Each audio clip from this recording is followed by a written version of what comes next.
Акчага сен сатып алгысы келип атса, эртең сени кайра сатып берет деген сөз да. Бул жолку шайлоодо арамакчылар адатынча агылат. Эл жерди тоногонго жан үрөгөндөр каражатын аябагандай чачуудан кайра тартпайт. Азыртадан эле мындай көрүнүш аймактарда байкалууда. Бирок эл добушун сатуу менен өз уул кыздарынын жана келечегин саткандыктарын түшүнүшү керек. Бул дүйнөдө болбосо да тиги дүйнөдө анын жазасы күчтүү экендигин дин алымы эскерткен жайы бар. 5 жыл өмүрүңө мамлекеттин тагдырын кошуп туруп, бир күндө сатып коесуң. Анан дагы наалыйсың. Акчалууларды же шайлоо жакындаганда эле эл камын көрө калган эр кулдарды жашоочулар жакшы билет. Бирок эртең иштей албоосуна көзү жетип турса деле, көңүл үчүн же болбосо анын байлыгына көз учуп, добуш берип салууда бул коркунучтуу. Алардын кесепети менен 5 жыл бою чындык айтылбай, так мыйзамдар жазылбай калууда. Анан 5 жыл бою ошол депутат уурулук кылса, коррупция кылса, жаман мыйзам чыгарса, ошого сен шерик болосуң. Шерик болосуң. Ал жөн эле күткөдөн сеним анткени ошолор мыйзам чыгарбаган үчүн жылына кыздардын жолугу жок барып атат мынтип мынакей. Ошолор жакшы мыйзам чыгарбаган үчүн кыздарыбыз Россияда эркек балдар уруп өлтүп, проститутка болуп иштеп ошон үчүн.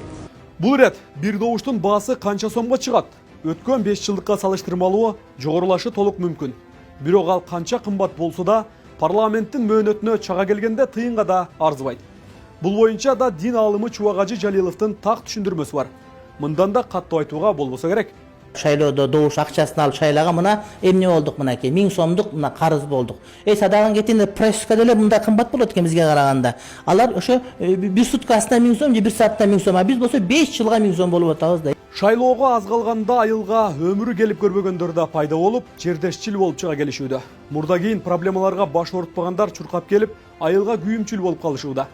Мындай көз боемочулукту да эл жакшылап байкап билиши керек. Анткени алар кайра эле өтүп алып, кайрылып келе бербейт. Шагал төгүп, же суу чыгара салса эле баатыр эмес. Же ошол адамга сөзсүз добуш бериши керек дегенди да түшүндүрбөйт. Болгону элге кылган кызмат үчүн сооп алышы мүмкүн. Бирок ал адамга добуш берүү шарт деле эмес. Эгерде бир жол куруп аткан болсо, көпүрө салып аткан болсо ала берсин. Батаны дуаны беребиз, Кудайым сооп берсин деп, бирок шайлаганда Аллах Таала үчүн ниетти түздөп, элибизге, мамлекет жерибизге, динибизге зыян тийбей турган, пайда бере турган бирөөгө шайлаганың сага аманат болот. Досуң болгон үчүн, тууганың болгон үчүн, жердешиң болгон үчүн, же жөн эле фигурасы чаап калган үчүн шайлай турган болсоң, кыяматтага жооп бересиң. Азыр адамдар бири-бирине кепилдик бере беришет. Ушуга добуш берле, мындай кепилдик берем дейт. Буга добуш берле, мындай кепилдик берем. Өзү 2000 сом акча алып алган, 3000 сом акча алып алган болду.